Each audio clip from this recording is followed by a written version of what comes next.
Welcome to Penrose Learning, where we make understanding easy. In this video, I will explain how to connect to Honda HR-V Bluetooth. First, make sure your vehicle is safely parked to avoid distractions. Next, grab your smartphone and ensure its Bluetooth is turned on and discoverable. This allows your HR-V to find your device.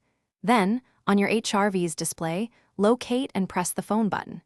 This initiates the pairing sequence, guiding you through the initial setup steps for a seamless connection. Once you've pressed the phone button, you'll see an option to add new device on your HR-V's display. Select this to start the pairing process. Your HR-V will then search for nearby Bluetooth devices. From the list that appears, choose your specific phone. A 6-digit pairing code will then be shown on both your HR-V's screen and your phone. Confirm that these codes match to proceed with the connection. After confirming the pairing code, your HR-V may ask for permission to access your phone's contacts and messages.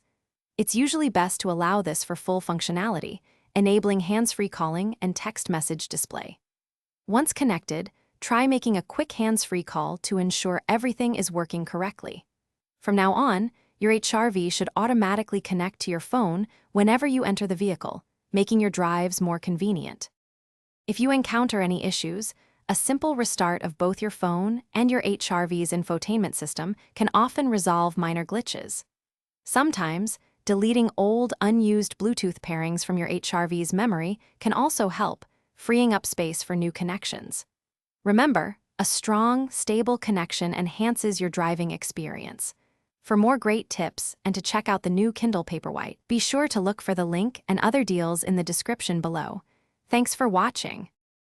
Thanks for watching. If this was helpful, leave a like and consider subscribing. See you next time.